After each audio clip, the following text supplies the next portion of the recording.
Hi, here I am with part 2 of my video. This is actually like my third time trying it. The first time I was a run-on sentence. This morning it was too hot in my car, my phone blew up, and so now here I am in my house. The dogs are over at my daughter's house, so it's actually very good. But I want to start, before I get started, I want to start off, first of all, if you're new here, hi, thanks for being here. What we're here to talk about is forgiveness. So if you have any kind of forgiveness going on, I want you to fix it. I want you to face it and do something with it, because let me tell you a little story. I had some unforgiveness in my heart, stuck in there for 30 years. 30 years, and they tell you the weight off your shoulders, all that they say. It's true. I didn't know it. I didn't believe it. I didn't even know I was harboring that resentment until I finally let it go. But we're going to start with this.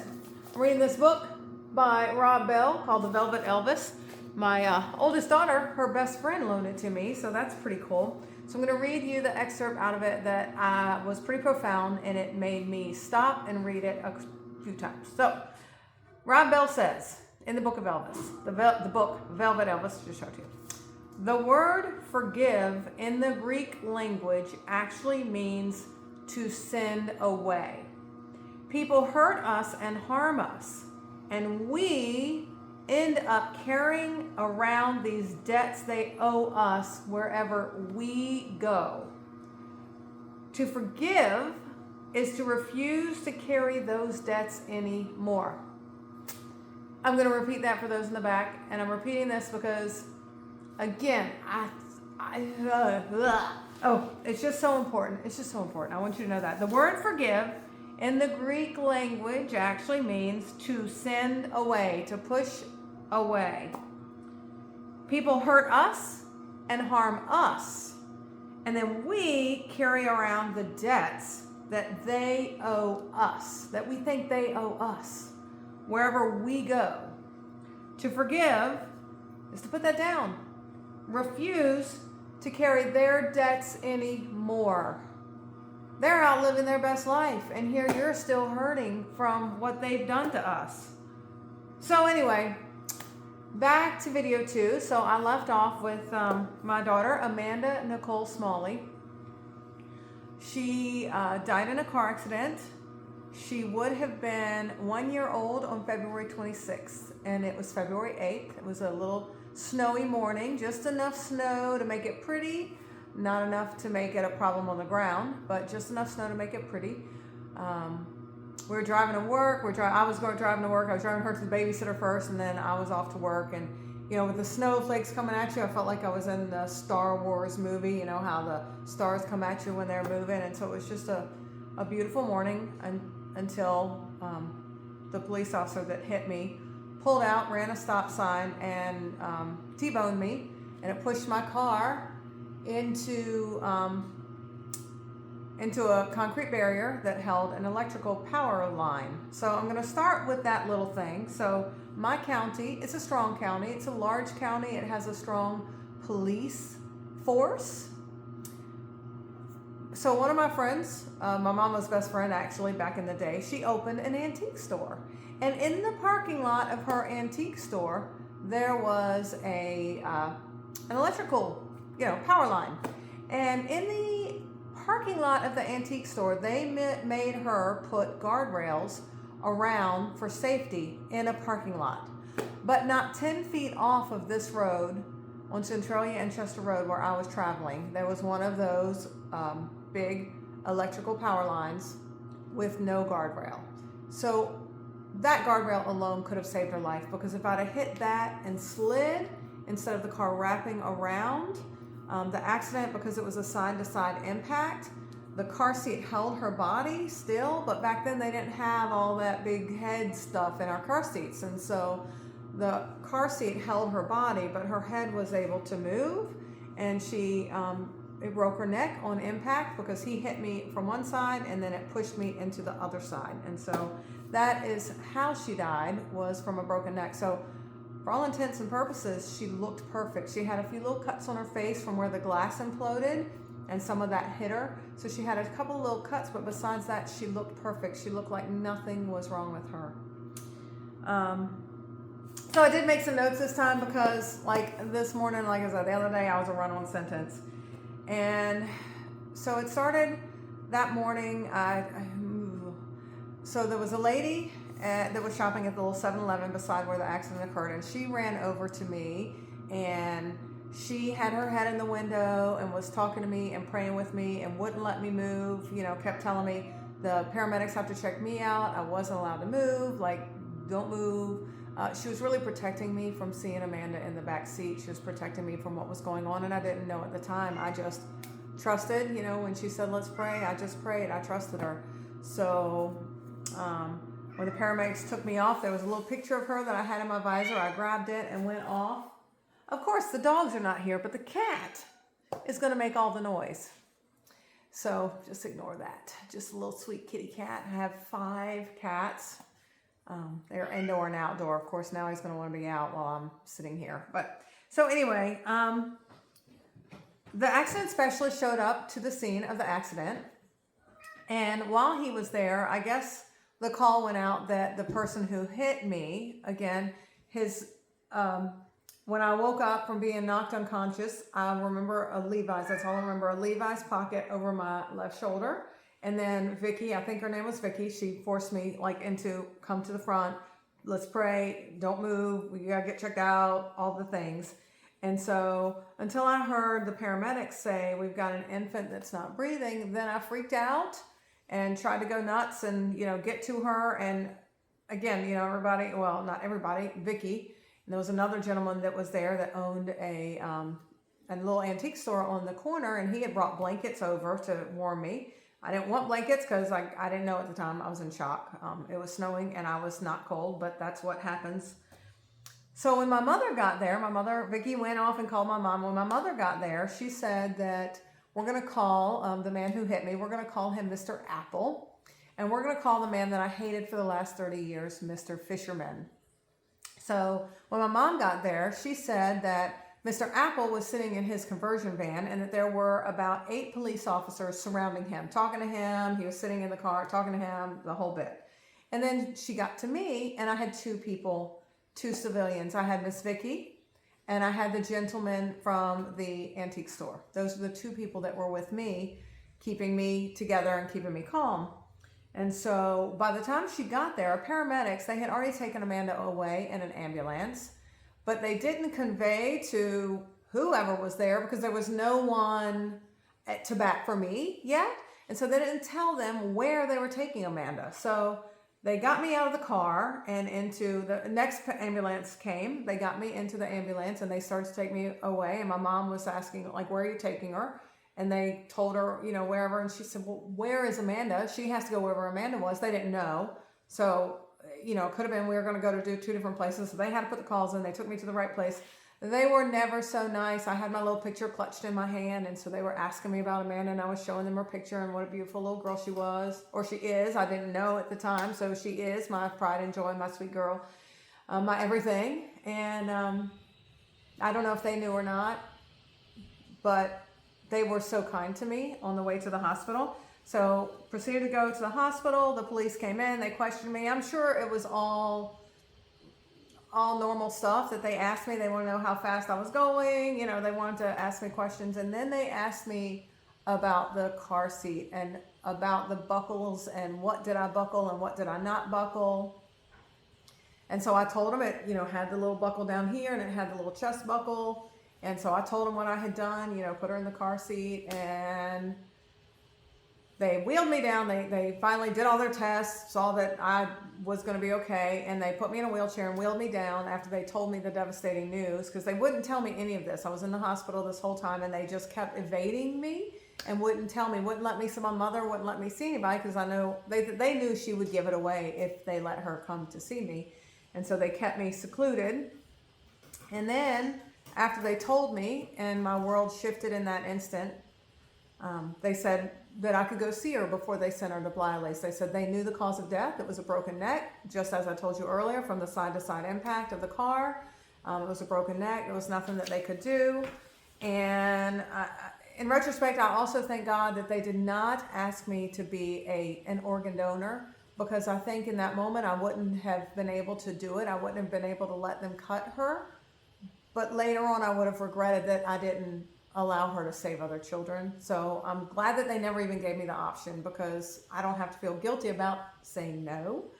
So anyway, back to it. So they wheeled me down, because back then you couldn't just walk out of the hospital. So they wheeled me down to the room where Amanda was, so that I could see her one last time before she went off to Blyleys, which is our funeral home here in our county. And at that time, the door was locked, and there were, I want to say it was, if I'm not mistaken, I want to say it was 4 police officers in there. They had video recording equipment. They had cameras. They made me sit in that hallway with my mom and my family. It was my aunt, my grandmother, my mother, and my 2 best friends all came. They were all standing in that hallway for 20 minutes waiting to be allowed in. I'm sitting in the wheelchair waiting to be allowed in so that I could see my daughter. We did end up later on having a nurse call anonymously. Back then you could call anonymously. She called anonymously to apologize and said that she was so very sorry, that they should have never let the police run over them like that. That was highly unusual, and that the police should not have been in there and left us in that hallway, and that they allowed the police to bully them, and that they allowed them to sway what their usual things would be, and that they apologized to our family for not standing up to us. So that goes to show you that it's something they shouldn't have done. So they came out, they had their video, they had their equipment. I didn't know until later what had happened, and I'll get to that. It's kind of a long story, but it happened in bits. So this is the major part. Right afterwards, in the weeks and days, the days and week following. So the next thing you know, the hospital tells us we can go to Blyleys and make the arrangements. And back then, before 2020, you made arrangements within 2 or 3 days. You didn't wait months to bury somebody. So we went to the store. I bought her a christening dress to bury her in.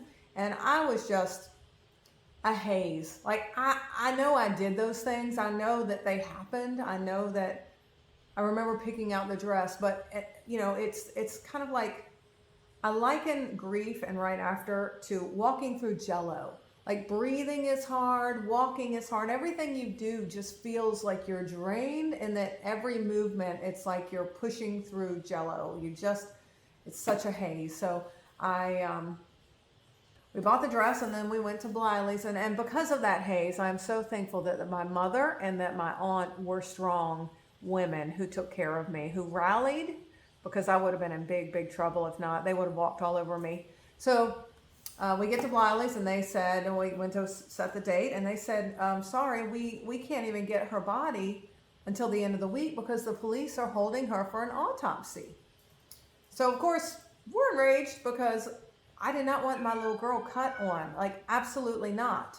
And so we went to Grandma's house, the place, there's a safe place in your family that you go whenever things are rough. And so Grandma's house was that. So we went to Grandma's house to rally the troops.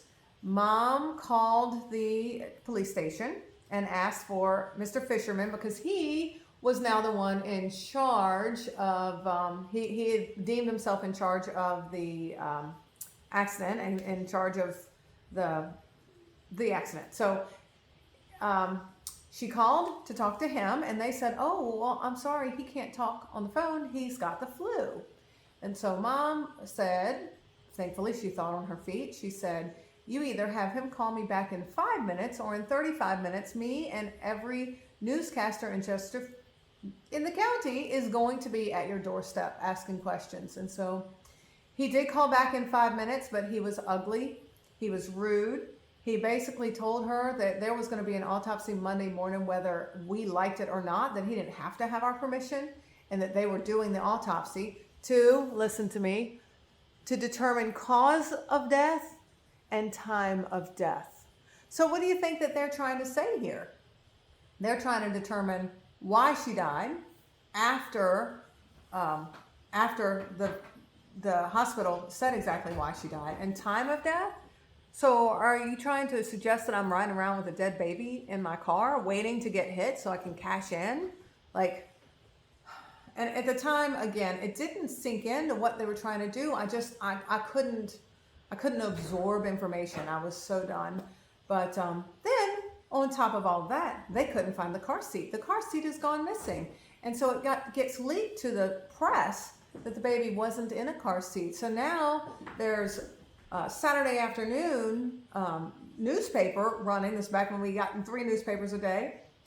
Saturday afternoon or 2 newspapers a day maybe.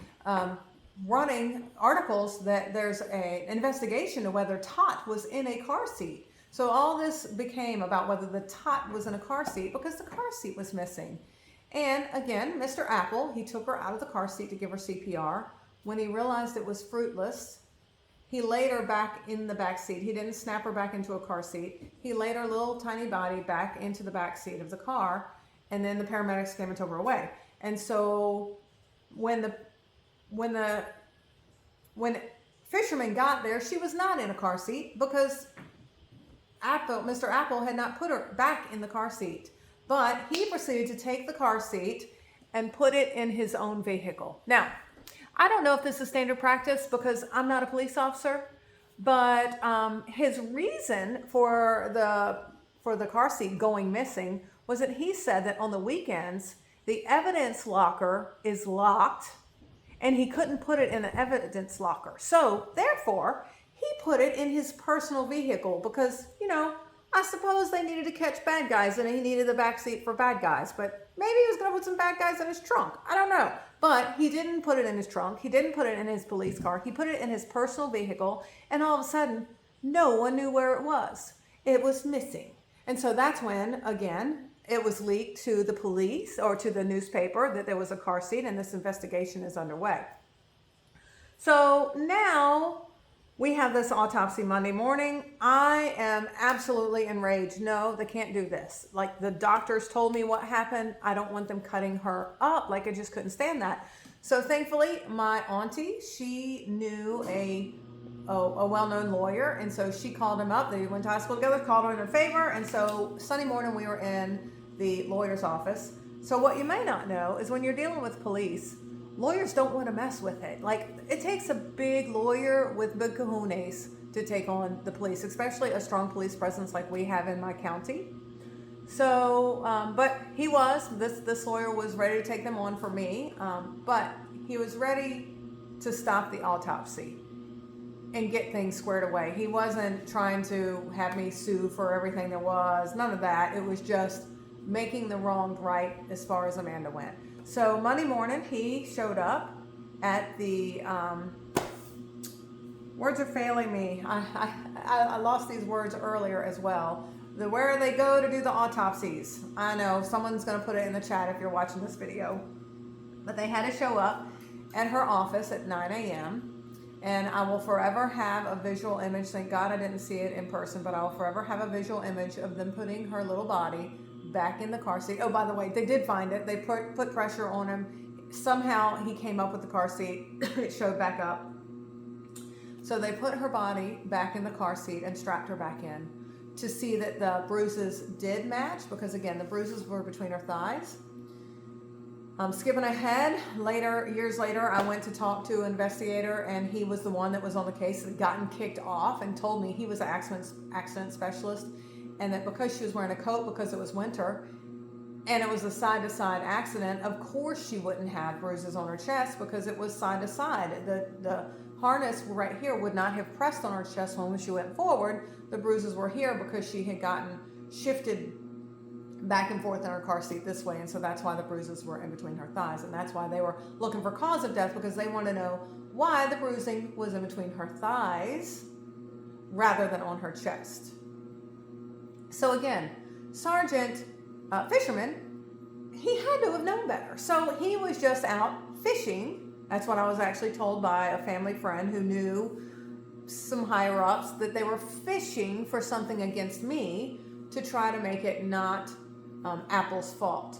So Apple, back to him for a second, Apple went directly, he told them he hit me, he told them it was his fault, he told them that he's the one that came out, he told them he took her out of the car seat to give her CPR, he told them everything, he told them all the truths, and then he went into a psychiatric hospital, which, can you blame him? I'm sure I would have too. So while all this was going on, he didn't even know because he was getting help himself. I kind of wish I had done the same thing, but you know, it took me a long, long time to do it. So hang on. So after that, I started back in normal life because of this leak to the press. I started getting reports back of things that people have said. One of my friends that I worked with, her husband was a fireman, and excuse my language, so if you have children, pause. I don't want them to hear what I'm saying next. But the fireman at his fire station said that I was just a 19-year-old bitch that was probably just looking for a cash out and didn't care about my child anyway. That's what they said to each other. Like, they use those words to one another. The little groceries, the little convenience store on the corner that I spent my entire childhood walking to when I was a child to get sodas and to get Suzy Q's or whatever, they had the rumor that she was thrown into the front seat because I didn't have her in a car seat. So the rumor mill was flying. And so for that reason, I beg of you, if you hear of some kind of tragedy like this, even if the news is reporting that this bad thing happened, please do not judge the mother or the father or whoever was in the case, because you don't know the whole story. And these people were, the rumor mill was flying about me, and people were saying that I didn't care, and you know, that the things that the police let leak about the time of death and the cause of death and all of those things were swirling, and it hurt me so bad. Not only did I lose my treasure, did I lose my little sweet baby girl, but now I was dealing with the world saying that I didn't love her. And that was just, it was just heartbreaking. I wanted to crawl in a hole and die right along with her. When Adams got out of the hospital himself and saw what was going on, he did ask, what are you trying to do? This wasn't her fault. Like, he did come to bat for me. He stopped it. And by the way, this guy, this fisherman anyway, so the guy that took it over, he didn't even know Apple.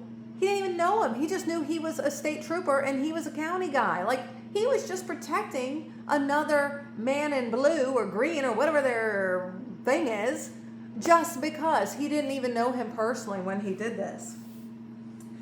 So anyway, back to it. I keep going to the sideways, so I'm sorry. I want to say the word pathologist, and that's not who it is. The person who does the autopsies. I meant to write all this down so I could flow. So I'm sorry, you're just getting raw live what I have. So the lady back then, she's been long retired by now, but side note, she actually is, if you ever watch, if you ever read any Patricia Cornwell books, her early books are based in my city, and they are based on the person who does the person who does autopsies.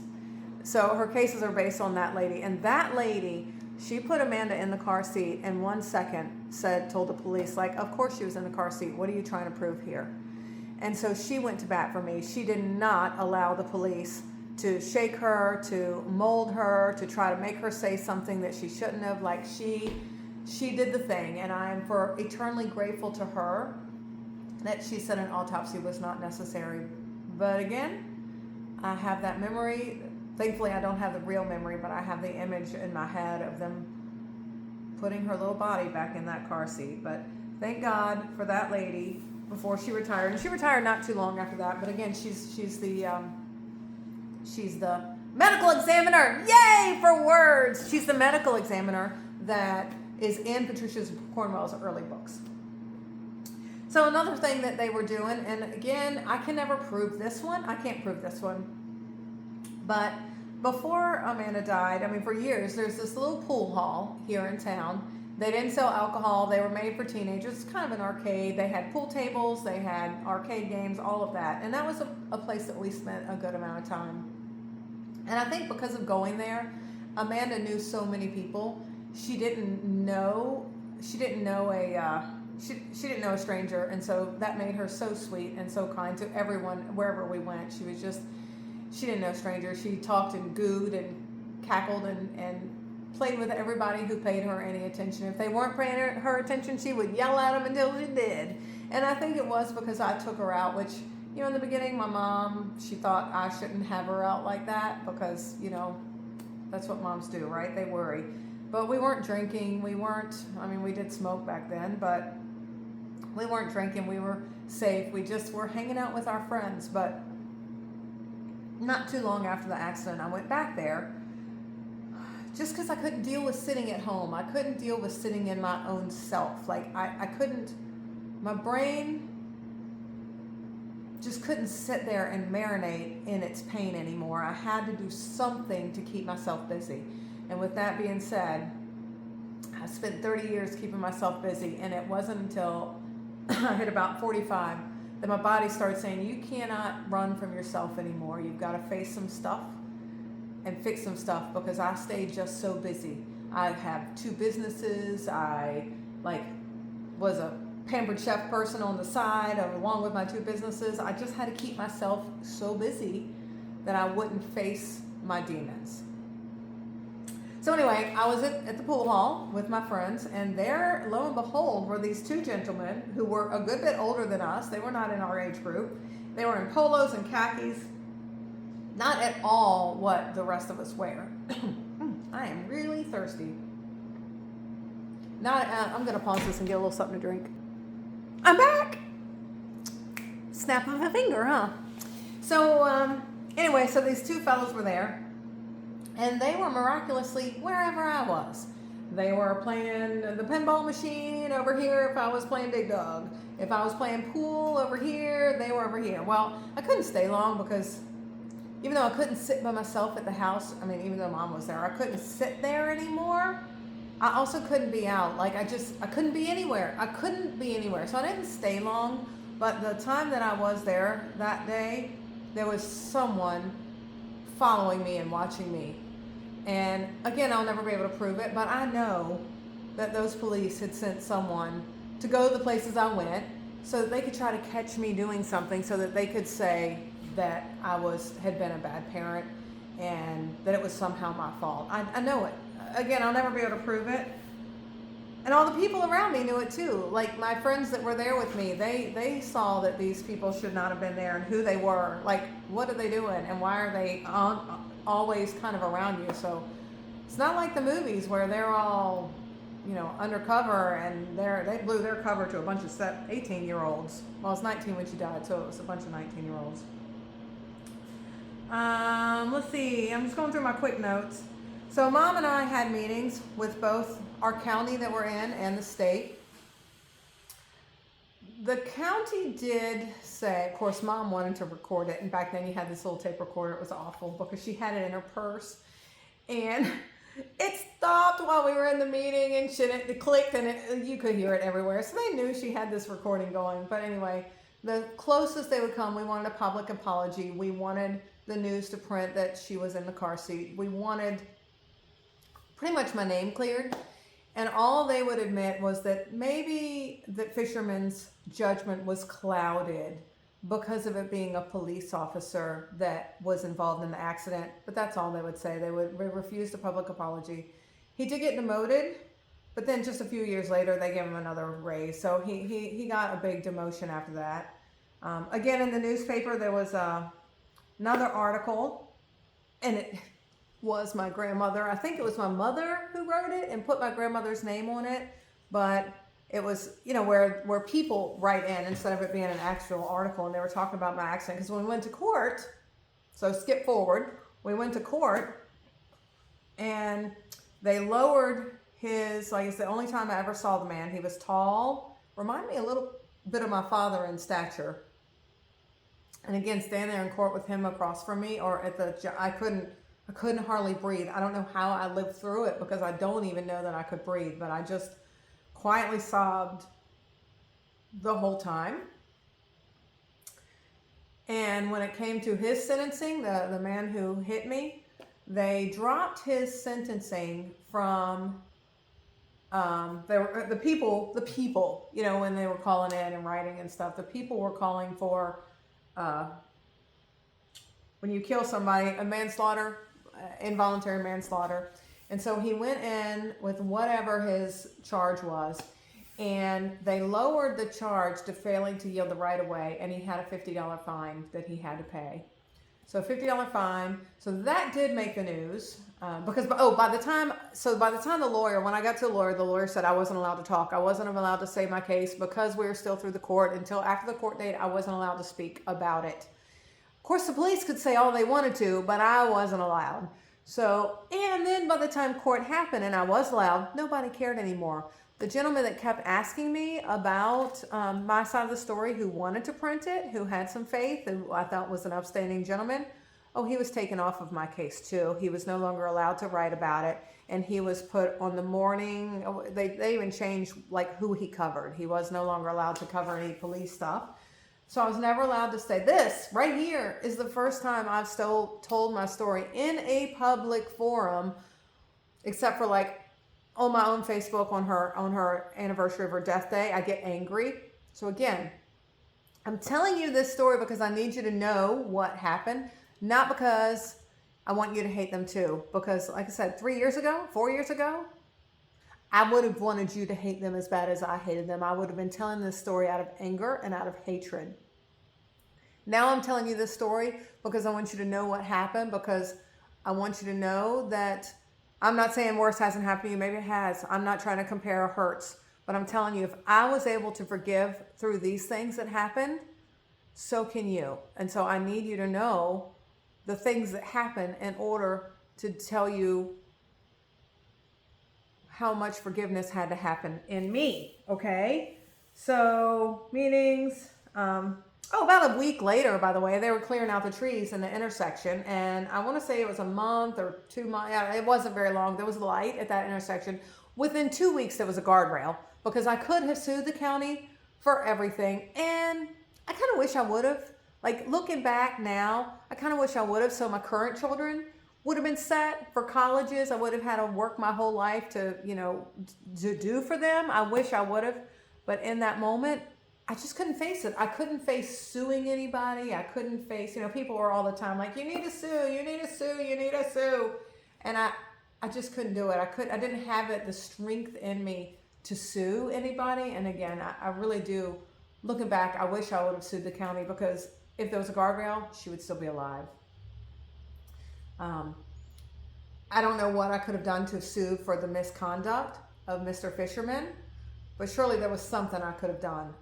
But again, I couldn't do it. Yeah. So that's that. There was something else that just popped in my head and now it's gone again. So the $50 fine. Oh, that's what it was. So grandma or mom, whoever it was, put a thing in the newspaper. It's kind of like the chat that community can do. And so they put for a lesser fine, it was something to the effect of, I have it written down somewhere, but it was something to the effect of, like, hit a school bus full of children to get your fine lowered. And because people were enraged that he only got that $50 fine. But the judge said he wasn't fining on the fact that she died or didn't die. He was fining on the actual thing that happened. And the actual thing that happened is he failed to yield the right of way. He ran a stop sign and hit me. That is what he did. And so he said that is what the ticket was for. It had nothing to do with who lived or died. So I guess that's that now, because we are now at 33 minutes. My trip to work is 26 minutes. And so my goal was to keep these at about 26 minutes, because I know for myself when I'm watching YouTubes, I can only do, if it's over 30 minutes, I'm toast. I can't listen for 30 minutes. So I'm going to go for now. But that is my story, and we're going to continue. I'm going to put more out because I want you, if you're dealing with any forgiveness, pull that person into your mind right now. If you're dealing with someone that you need to forgive, I want you to think about that person, and I want you to give them up to the Lord. And I want you to give yourself too some grace and some love. I can't tell you how exactly. I can't tell you exactly how to forgive. I'm just telling you to take the steps to work it out. I'll tell you how I did it. I'll tell you how it finally happened for me. And there's some big things yet to come that I found later. Amazing and not amazing, very sad. also like, whoa. And I'll cover those next video. I'll cover what I found out during my forgiveness stuff about the people involved, because I had nothing else to do with them for a while. But we'll get to that next time, because 35 minutes is too long. So y'all have a wonderful day. Stay good to yourselves, love those around you, and be kind. All right, love you, bye.